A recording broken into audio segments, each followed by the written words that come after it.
More sabre rattling on the Korean Peninsula, yet another Omicron variant detected in China.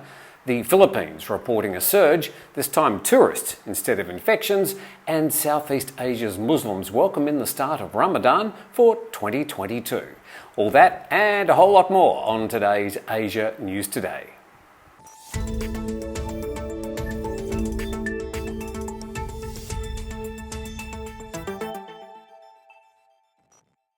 The sister of North Korean leader Kim Jong Un has called the South Korean defense minister a scum-like guy, warning that Seoul may face a serious threat for their talk about preemptive strikes from the north.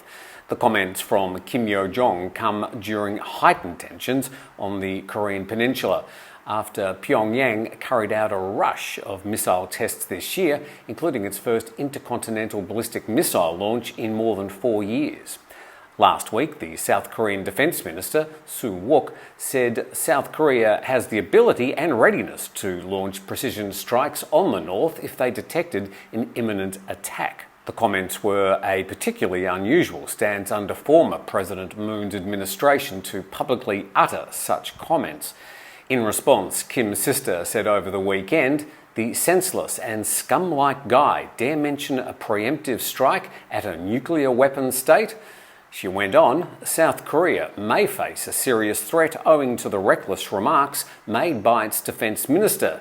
South Korea should discipline itself if it wants to stave off disaster. Kim Jong is a senior official and rising figure in the North's ruling Workers' Party.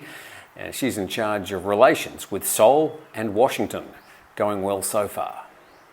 Whilst the latest variant of concern, the Omicron XE variant, is now on the radar in the UK, with at least one case being detected and confirmed in Thailand, China is also reporting another new mutation of Omicron as the country copes with its latest surge in cases, on par, as far as cases are concerned, with the initial surge of the original COVID-19 strain in the first few months of 2020. The new mutation has been recorded and sequenced in eastern Jiangsu province.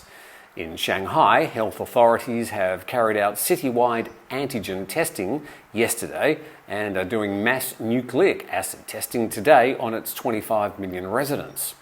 China's Vice Premier Sun Chunlan, China's top official overseeing pandemic control, speaking in Shanghai over the weekend, urged solid efforts to curb the COVID-19 spread in the shortest time possible, vowing an unswerving adherence to China's zero COVID policy. Meanwhile, officials in Suzhou in Jiangsu province have detected a mutation of the Omicron variant not found in local or international databases. This according to the Chinese state media Global Times. All that's been reported at this stage is that it's evolved from the BA.1.1 branch of the Omicron variant. Little more is known at this stage about its potency. 43% of Japanese companies have partially or fully suspended their operations in Russia. This from the Japan External Trade Organization. In the survey on the current status of Japanese businesses in Russia, 56% of the companies say they were operating as usual or considering their responses to the current situation. The survey also indicated that most of the companies were struggling to deal with the situation. The results surveyed 211 companies and take in the last week of March. None of the respondents said they'd totally withdrawn or had decided to abandon their operations in Russia in the immediate future, saying they were unable to make decisions at present and that making a decision was difficult as Moscow could confiscate or nationalise their businesses.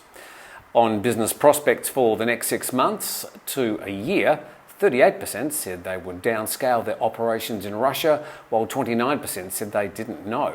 25% of the companies said they intended to maintain the current situation, but 6% were planning to withdraw.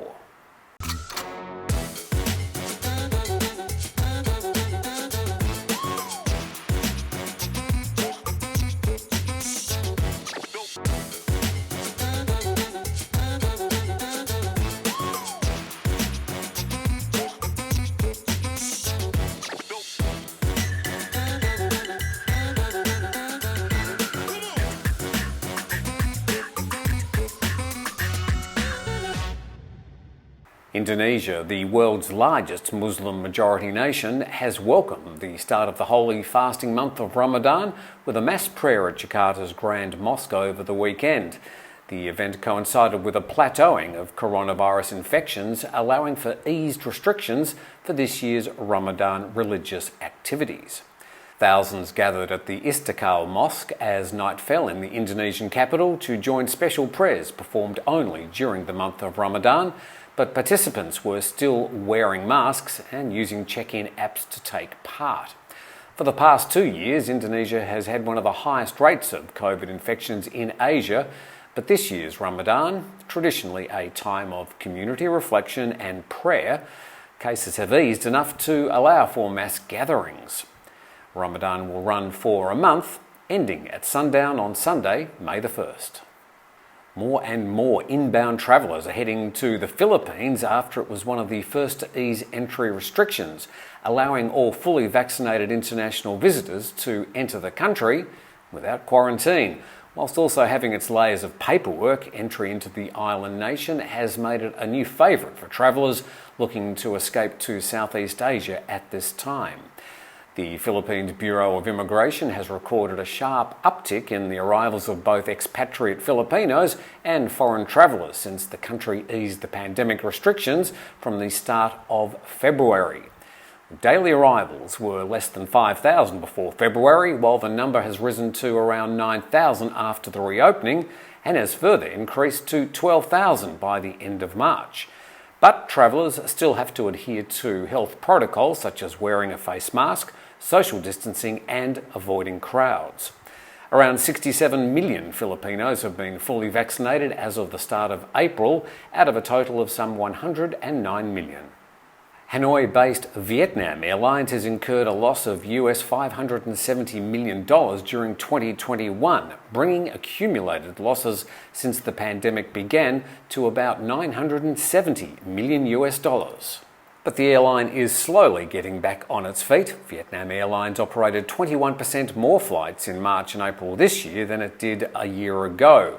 Now Vietnam Airlines is calling for a tax break to cope with the rising fuel prices. The airline also raised a substantial amount of fresh capital by issuing new shares through 2021, around $970 million, but that sum has barely covered the accrued losses during the pandemic. Whilst Vietnam has started to reopen its borders to tourists last month, the national airline's been forced to suspend flights to Moscow, but flights to Frankfurt, Paris and London Heathrow continue. But these flights are now having to skirt north or south of Russian and Ukrainian airspace at this time, pushing up the running costs and, of course, the ticket prices. That's all the main news from around Asia over the past 24 hours. And when we say Asia, we're talking mostly about Southeast Asia and Northern Asia. Because it's YouTube, please subscribe to the channel and click the like button if you enjoyed the video. Now today in my, I suppose you'd call it my living room. I'll be back in the main studio at the Thaiger tomorrow. Please, you can also buy a bit of merchandise if you want to help us. That's at thethaiger.com/shop. And by the way, the Thaiger is spelled Thaiger. It's a long story. In the meantime, from all of us here at Asia News Today, we'll see you again tomorrow.